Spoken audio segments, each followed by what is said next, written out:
Hi everyone, thank you for clicking this video. I'm English learner from Japan. Today, thank you for clicking this video.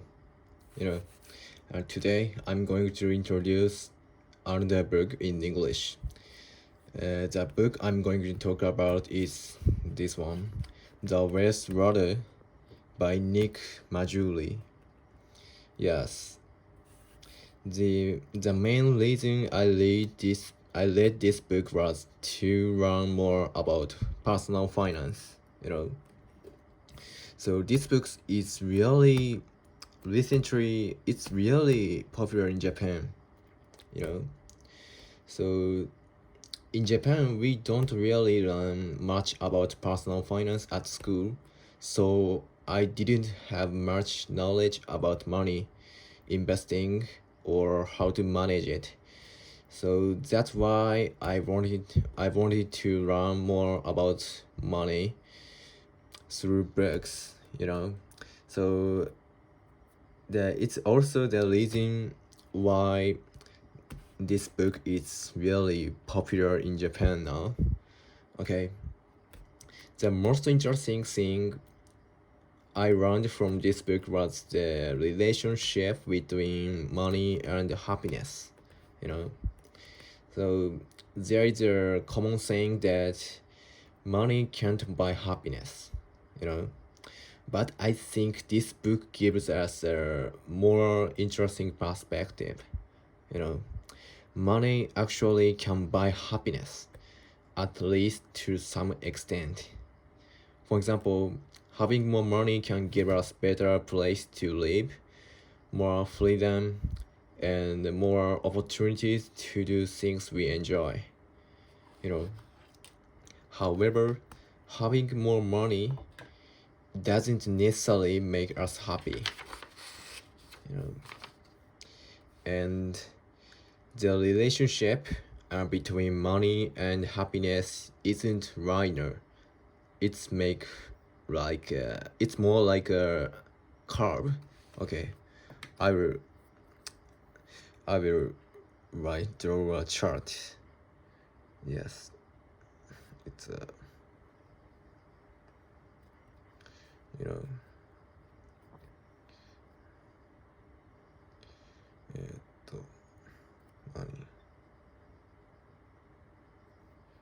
money and vertical line means happiness.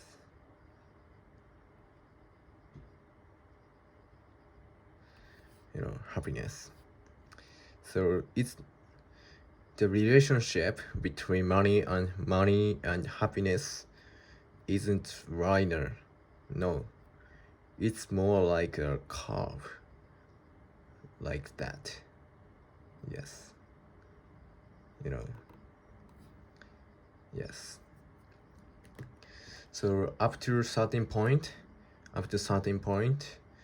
having more money can significantly improve our happiness. Yes, I'm saying this part. Okay, I'm explaining this part. Okay,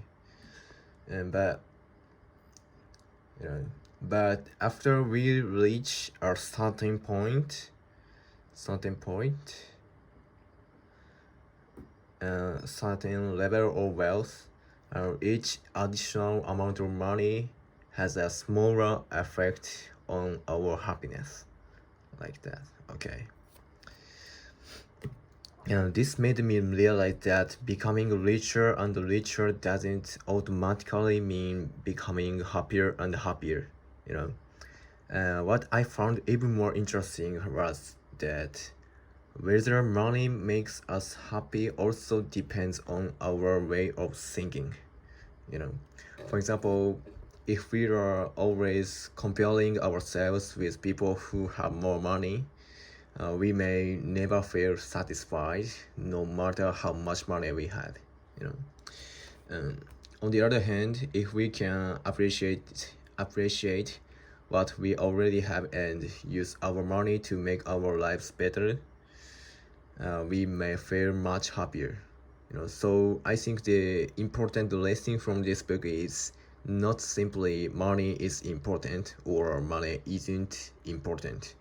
Yes, money can definitely make our lives make our lives better, but how how happy we are depends partly on how we think about money and how we use it. You know, so we was that was one of the most interesting lessons from I took away from this book.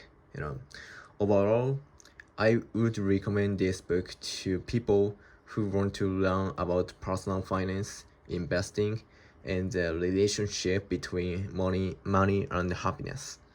You know, okay, I finished this video. So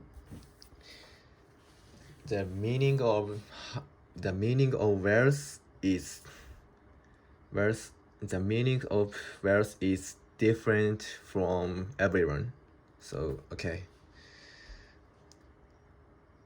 I'll finish to introduce the book I read recently.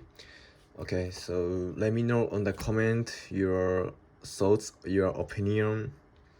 Yes, please feedback.